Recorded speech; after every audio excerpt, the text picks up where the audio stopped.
major break in our politically charged investigation. We exposed Phoenix police colluded with prosecutors to invent a gang and then falsely charge protesters as members. Now, ABC 15 Chief Investigator Dave Biskobing is back with a new bombshell. He exclusively obtained secret recordings of multiple chiefs at the very top of Phoenix PD talking in the wake of the scandal. The recordings are damning. They reveal backroom deals, expose a complete lack of trust and control, and capture Chief Williams' top staff saying she misled the public. Here's Dave to take us through the tapes. First, to be clear, we did not record the conversations you're about to hear. We obtained these recordings, and they will likely be evidence in a major new lawsuit. It's a case just filed by these three assistant chiefs, John Collins, Gabe Lopez, and Larry Hine. They were blamed and demoted for the scandal. The assistant chiefs claim they were made to be scapegoats to protect the chief, and the recordings back up those claims. And you're about to hear the proof.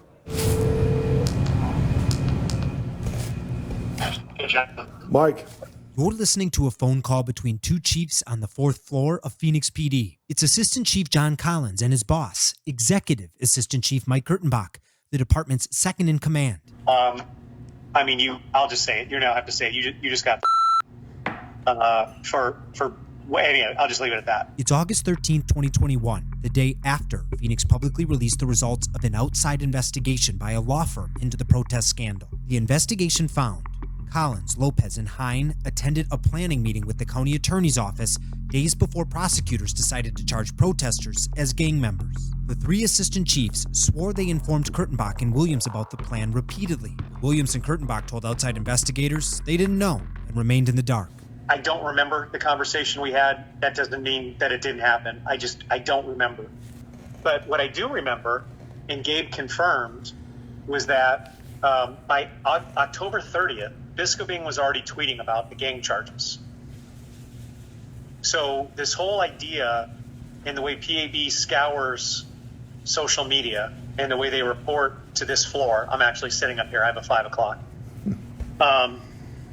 It's unconscionable to me to think that there were these failures to notify for months. Do you know what I'm saying? Yeah. For context, we launched our politically charged investigation in February 2021. But months earlier, in late October 2020, right when the gang charges were issued, we aired and published a daily report and tweeted about it. And I thought, how is that possible? Well, it's not. It's not that nobody knew about this. Nobody, to include the city manager, until February? It's just crazy to me. Yeah, I think a lot of things are crazy right now. Our investigation exposed the gang charges against these protesters were built on wild lies and exaggerations. A Phoenix sergeant testified the group was comparable to the Bloods, Crips, and Hells Angels. Systems were bypassed. Now, Williams never interviewed with ABC 15 about the gang charges. So it flat out was a bad idea. But to the city council, to distance herself from the scandal, the chief said this. I've had very strict and stringent conversations with my new team and new staff about the expectations to absolutely, without fail, keep me informed of things that rise to a significant level of community interest, a significant level of council interest, a significant level of city management interest. If the chief truly didn't know before the indictments, she knew after. In their lawsuit, the assistant chiefs say Williams and Kurtenbach were repeatedly briefed during the chief's weekly Monday briefings. Again, I don't know that I've ever specifically told Chief, but I know she knew about it. We talked about it for months. You're now listening to another phone call recorded between Kurtenbach and a different assistant chief, Gabe Lopez. The boss herself knew about this for months. We didn't hide it. No. It was my only dispute is, and it's neither here nor there, is when I was told. That's neither here nor there, but I would never dispute that we all knew about it. That would be insane. Absolutely insane. So I'm glad you said it, because I thought I was going crazy for that part. If you look at the reporting and the way that it's talked about, she didn't know, we let her down, and this is apparently news to her. I went through Dave Biskobing's tweets. His first tweet about these gang charges, October 30th of 2020. At a minimum, that's 9 months, and we're going to play the surprise game and that we failed her.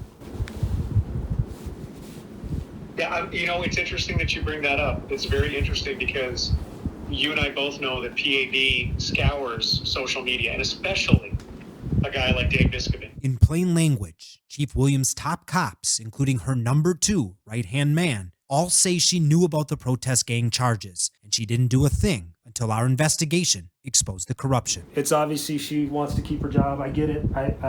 It's just at what expense? Everybody was dispensable as long as she kept her job, and I didn't sign up to be part of that.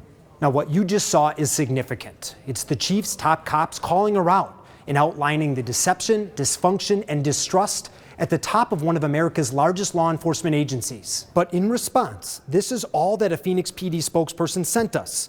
Quote, "As you point out, this is regarding pending litigation, and we are unable to comment at this time. I'm investigator Dave Biscobin, ABC 15, Arizona." Those 3 assistant chiefs were demoted to commander last year. Their lawsuit demands, among many things, to get their old positions back with back pay plus interest. Tonight at 10, Dave will dig deeper into the new lawsuit and air more recordings that raise a lot of serious questions for the city.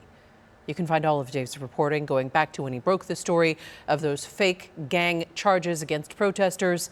It's all on abc15.com/protest and on your favorite streaming device.